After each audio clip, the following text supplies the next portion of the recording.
Night, you'll check the locks twice. You'll glance at a strange noise outside and feel your heart rate spike for no clear reason. You tell yourself it's nothing. But somewhere underneath that thought, something older than you is still on watch. It has been on watch for a very long time. You assume your fears are personal. Spiders, heights, the dark. But the real answer is far stranger. Your fears were not invented by you. They were inherited.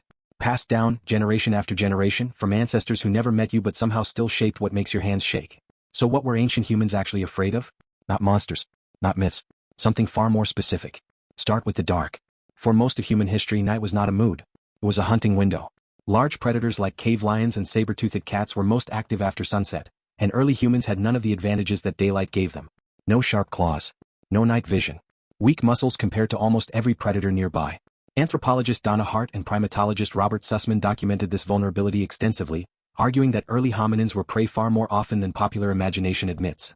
Their research examined fossil evidence showing tooth marks from predators on early hominin bones, a detail that reframes an entire species. You did not start at the top of the food chain. You clawed your way there, slowly and only after millions of years of learning to fear the right things at the right time. That's why your body still reacts to darkness the way it does. Your pupils dilate. Your hearing sharpens. Your amygdala, the almond-shaped structure buried deep in your brain, lights up before your conscious mind even understands why. This isn't superstition. It's inherited machinery. Neuroscientist Joseph Ledoux spent decades studying the amygdala's role in fear conditioning, and his research showed that fear responses can bypass conscious thought entirely, triggering a reaction before you're even aware of what scared you. Ancient humans who reacted first and thought second survived longer. The ones who paused to reason it out did not always get a second chance. But darkness wasn't the only ancient threat. Isolation was just as dangerous. Consider what happened to a person separated from their group 40,000 years ago. No weapon stronger than a sharpened stick. No walls. No way to call for help.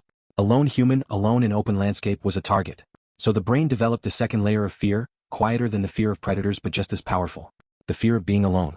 This is why isolation still feels threatening even now, even when nothing is actually hunting you.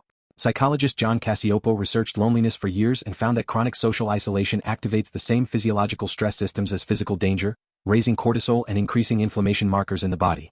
Your brain, in other words, does not fully distinguish between being abandoned by your tribe on the savannah and being excluded from a group chat.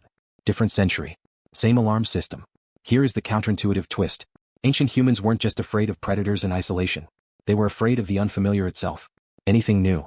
Anything that didn't match the pattern their brain expected. A strange sound. An unrecognized shape moving in tall grass. A stranger from outside the group. This wasn't paranoia. It was efficient risk management. In an environment where a single mistake could mean death, treating the unknown as dangerous until proven otherwise was the safer bet, statistically speaking. Researchers studying what's called the smoke detector principle in evolutionary psychology, a concept popularized by biologist Randolph Ness, explain it simply. A smoke detector that goes off too often is annoying. A smoke detector that fails to go off during an actual fire is fatal. Evolution favored oversensitive alarm systems because the cost of a false alarm was low, but the cost of missing a real threat was death. Your ancestors who were a little too jumpy passed on their genes. The relaxed ones more often did not. This explains something strange about you today. Why do you flinch at unexpected messages from unknown numbers? Why does an unfamiliar person walking too closely behind you at night still make your shoulders tense, even in a safe neighborhood, even when you know logically there's probably nothing wrong? You're not broken. You're running software built for a world that mostly no longer exists. Now here's where it gets even more interesting. Not all ancient fears were about physical danger at all. Some were social. Being cast out of the group was, in many ways, more dangerous than facing a predator directly, because a lone human rarely survived long anyway. Anthropologists studying hunter-gatherer societies, including work by Christopher Boehm, found that early human groups relied heavily on reputation and cooperation to survive. Someone who broke trust risked exile. Exile, in a world without infrastructure, was often a death sentence. So your brain learned to fear something that never draws blood. Rejection. Public failure. Being laughed at. Losing status. These fears feel disproportionate now when a bad presentation at work or an awkward social moment can't actually kill you.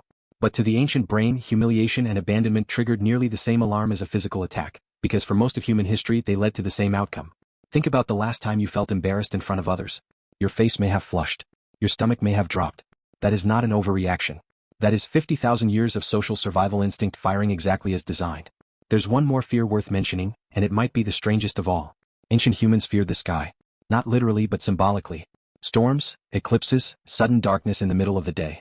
Events they could not predict or explain. Early humans lacked the tools to understand what was happening, so uncertainty itself became something to fear.